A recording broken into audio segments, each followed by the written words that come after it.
तू अगली बार आगो तो वर्दी पहन के आगो ना रे लल्ला। ने पूछा गया, निम्नलिखित में से कौन वह पहला या पहली भारतीय गायक या फिर गायिका है जिन्होंने लंदन के रॉयल अल्बर्ट हॉल में प्रस्तुति दी थी।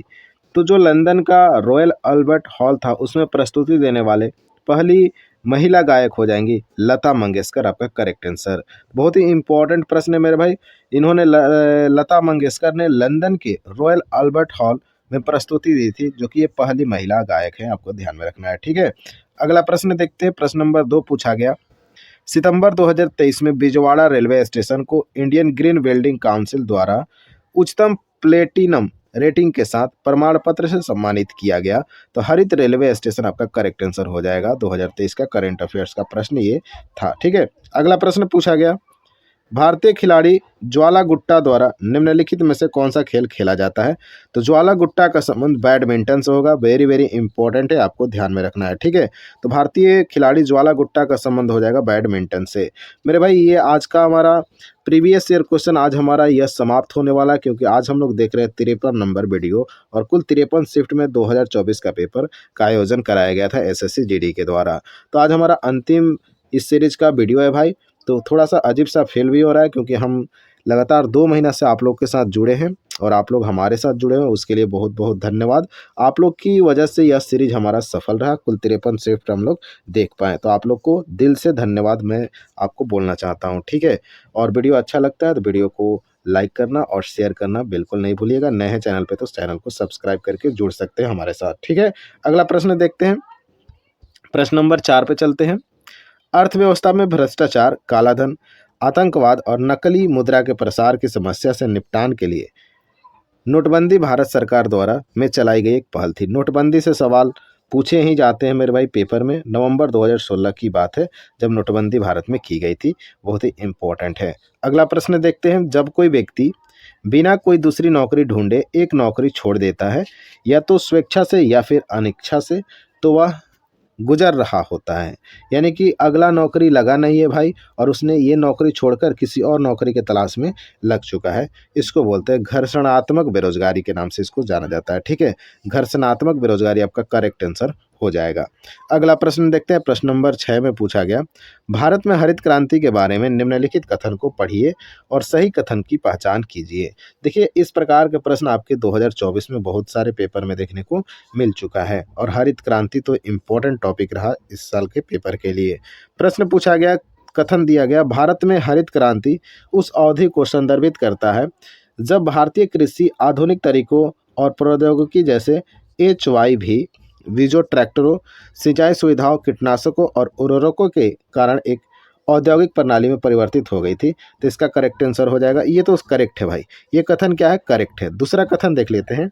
इसे अमेरिका और भारत सरकार तथा Ford of rock failure foundation के द्वारा वित्त पोषित किया गया था, ये भी सही है। तो कथन 1 और कथन 2 दोनों के दोनों हरित क्रांति के बारे में सही है। करेक्ट आंसर होगा ऑप्शन नंबर 3। अगला प्रश्न देखते हैं। प्रश्न नंबर 7 में पूछा गया, खाली स्थान की साक्षरता दर में असम शामिल नहीं है जहां जनगणना नहीं की जा सकती थी। इसका करेक्ट आंसर होगा 1981 जो है कि साक्षरता दर में असम शामिल नहीं हुआ था, क्योंकि यहाँ जनगणना नहीं की जा सकी थी। याद रखिएगा 1981 जनगणना से प्रश्न भाई पूछेगा, आप लोग ध्यान रखेंगे, ठीक है। अगला प्रश्न देखते हैं। गोपिका वर्मा को उनके योगदान के लिए संगीत नाटक अकादमी पुरस्कार 2018 से सम्मानित किया गया। तो गोपिका वर्मा याद रखिएगा, रिपीटेड प्रश्न है, मोहिनी अट्टम से जुड़ी हुई व्यक्ति हैं गोपिका वर्मा, मोहिनी अट्टम। अब आपको बताना है मेरे भाई, कुचिपुड़ी किस राज्य का लोक नृत्य है, मोहिनी अट्टम, कथक और ओडिसी, ये आपको कमेंट बॉक्स में बताना है। और ये तो मेरा प्रीवियस ईयर क्वेश्चन का आप लोग का अंतिम वीडियो है, तो मैं अंतिम बार आपसे सवाल पूछ रहा हूँ, तो आप लोग कमेंट में उत्तर देना नहीं छोड़िएगा, ठीक है। अगला प्रश्न देखते हैं। मेजर ध्यानचंद्र के खेल में एक जाना माना नाम है। तो मेजर ध्यानचंद्र हॉकी के खिलाड़ी हैं, आपको याद होगा। बढ़ते हैं अगले प्रश्न पे। अच्छा आप लोग कमेंट बॉक्स में बताइए, खेल दिवस मेजर ध्यानचंद की जन्म तिथि को मनाया जाता है, कितने तारीख को मनाया जाता है मेजर खेल दिवस, आपको कितना तारीख को मनाया जाता है कमेंट बॉक्स में बताना है, ठीक है। अगला प्रश्न देखते हैं। आधुनिक आवर्त सारणी में 18 ऊर्ध्व स्तंभ है जिन्हें समूह कहा जाता है और 7 क्षैतिज पंक्तियां होती है जिन्हें आवर्त कहा जाता है। याद रखिएगा करेक्ट आंसर हो जाएगा 7। अगला प्रश्न देखते हैं। लाहो नृत्य शैली का संबंध निम्नलिखित में से किस राज्य से है? तो लाहो हो जाएगा मेघालय। ये भी रिपीट प्रश्न है मेरे भाई, जो भी 1 नंबर से वीडियो कर रहे हैं। और साथ में मैं बता दूं 2023 का भी प्रीवियस ईयर क्वेश्चन चैनल पे मौजूद है भाई, प्लेलिस्ट बना हुआ है, देख लीजिएगा पेपर से पहले अगर आप में अभी भी एग्जाम में समय है तो। लाहो नृत्य जो है मेघालय का हो जाएगा नृत्य, याद रखिएगा। अगला प्रश्न बढ़ते हैं। भारतीय संविधान का निम्नलिखित में से कौन सा अनुच्छेद भारत के चुनाव आयोग से संबंधित है? तो अनुच्छेद 324 में भारत के चुनाव आयोग के बारे में बताया गया हमारे संविधान में। आप लोग के लिए बहुत ही इम्पोर्टेंट टॉपिक है अनुच्छेद, और यहाँ से 2 प्रश्न पूछे जा रहे हैं 2025 के पेपर में। तो मेरे भाई अनुच्छेद का एक बहुत ही शानदार वीडियो आप लोग के लिए चैनल पे आज सुबह ही अपलोड किया गया, उसको जरूर देख लीजिएगा जिनका भी अभी पेपर नहीं हुआ है मेरे भाई। वहाँ से 1 से 2 क्वेश्चन बिल्कुल फंसेंगे भाई पेपर में, ठीक है, क्योंकि पूरा प्रीवियस ईयर क्वेश्चन उसमें इंक्लूड किया गया है। तो भारतीय संविधान का जो अनुच्छेद 324 है, इसमें भारत के चुनाव आयोग से संबंधित बातें लिखी गई हैं। अगला प्रश्न देखा जाए, निम्नलिखित में से कौन सा त्यौहार 25 दिसंबर को पूरे विश्व में मनाया जाता है? तो मनाया जाता है क्रिसमस मनाया जाता है। आसान सा सवाल था, जो कि 25 दिसंबर को मनाया जाता है। अगला प्रश्न देखते हैं, भारत में हरित क्रांति ग्रीन रेवोल्यूशन मुख्य रूप से किसके उत्पादन के सुधार पर केंद्रित था? इतना बार यह रिपीट हुआ कि अब आप आराम से इस प्रश्न का उत्तर कर सकते हैं मेरे भाई, लेकिन जब आप 1 नंबर से वीडियो देखे होंगे तब। तो इसका करेक्ट आंसर होगा गेहूं और धान हो जाएगा मेरे भाई, ठीक है। तो भारत में हरित क्रांति का मुख्य रूप है जो गेहूं और धान को लक्ष्य रखा गया था। अगला प्रश्न देखते हैं, प्रश्न नंबर 15 पूछा गया, निम्नलिखित में से कौन सा उत्सव गुजरात का एक उत्सव नहीं है? तो इसका करेक्ट आंसर होगा सनबर्न महोत्सव जो है गुजरात का उत्सव नहीं है। अब आपको कमेंट बॉक्स में बताना है ये जो सनबर्न महोत्सव है यह कहाँ मनाया जाता है, आपको बताना है कमेंट बॉक्स में, ठीक है। थोड़ा सा गूगल या फिर अपने दिमाग को सर्च कीजिए, ठीक है, और इसका करेक्ट आंसर बताइए। कच्छ उत्सव, उत्तरायण पतंग उत्सव और पैराग्लाइडिंग महोत्सव, ये तीनों के तीनों गुजरात का एक उत्सव है, ये भी आपको ध्यान में रखना है। अगला प्रश्न है 16 नंबर, निम्नलिखित में से किस राज्य की सरकार ने राज्य भर में यात्रियों और वस्तुओं के लिए एक सकल किफ़ायती और सुरक्षित परिवहन नेटवर्क स्थापित करने के उद्देश्य से location accessible multi modal initiative scheme की मंजूरी दी? ये ओडिशा का है, करंट अफेयर्स का उस समय का प्रश्न था, तो इसको इग्नोर करेंगे और आगे बढ़ेंगे। अगला प्रश्न पूछा गया, जून 2023 में सूरीनाम गणराज्य में grand order of the chain of the yellow star प्राप्त करने वाला पहला भारतीय कौन बना? तो प्रेसिडेंट है हमारी द्रौपदी मुर्मू को मिला है grand order of the chain of the yellow star. किनको मिला? द्रौपदी मुर्मू को मिला। और किसके द्वारा? तो सूरीनाम गणराज्य के द्वारा दिया गया ये सम्मान है। अगला प्रश्न देखते हैं, प्रसिद्ध कृति अर्थशास्त्र का श्रेय निम्नलिखित में से किस प्राचीन भारतीय विद्वान और रणनीतिकार को जाता है?